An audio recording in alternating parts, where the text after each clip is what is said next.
Pour cette ultime rencontre de Carême, où nous voulons nous appuyer sur la spiritualité du Père Guillaume-Joseph Chaminade, fondateur de la Cité de Marie, je voudrais aborder une question intéressante pour moi, peut-être aussi pour vous, qui est la question de l'examen. Alors, qu'est-ce qu'on va dire par examen? Dans un premier temps, nous avons,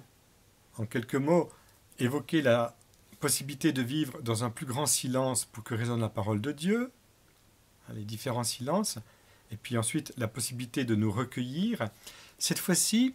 nous allons envisager ce que peut être le bouquet de fleurs de ce que nous avons vécu avec le Seigneur, avec nous-mêmes et avec les autres. Et ce bouquet de fleurs, il faut le rassembler. Les choses sont un peu éparses dans notre vie. Eh bien, l'examen, c'est l'occasion pour nous de faire comme une relecture, toujours dans un esprit de louange et d'action de grâce, l'esprit de Marie du Magnificat, de ce qui s'est passé.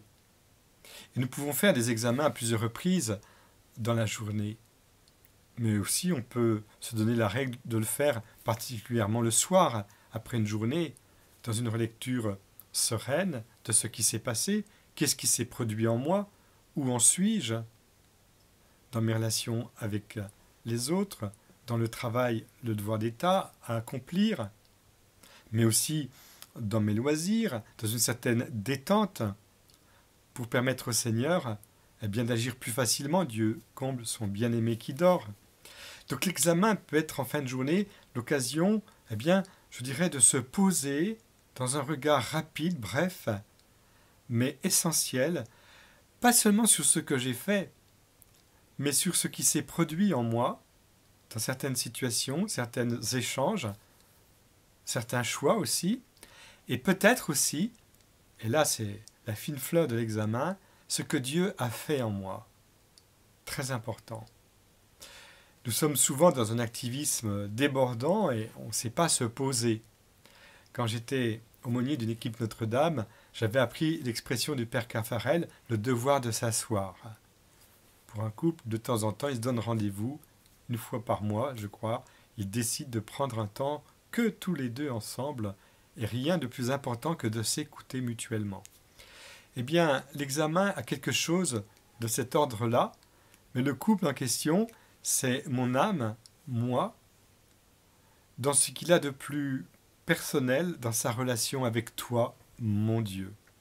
Il y a des choses qui vont de moi à toi, des décisions que j'ai prises, des choix,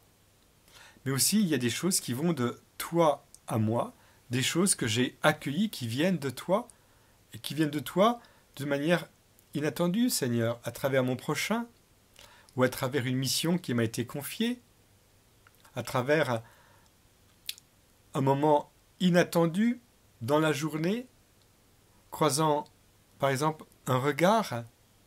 il s'est passé quelque chose où Dieu m'a dit qu'il était là, d'une certaine manière. Et puis l'examen peut aussi me faire voir qu'il y a eu des faux pas,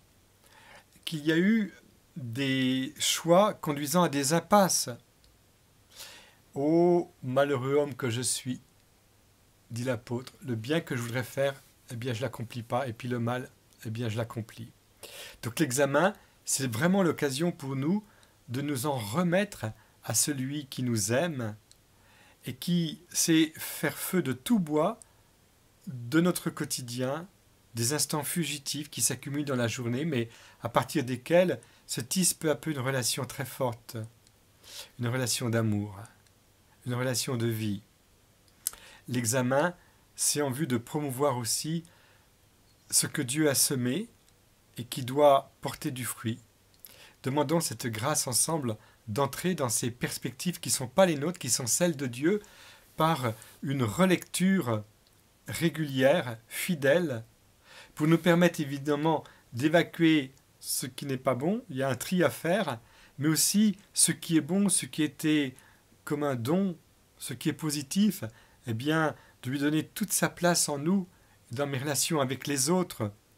L'examen peut aussi me faire voir qu'il y a comme une sorte de fil rouge dans ma vie, pas seulement dans la journée, mais dans les journées qui précèdent, et que ce carême finalement fut pour moi l'occasion de découvrir qu'il y avait la possibilité de vivre plus intensément ma relation avec Dieu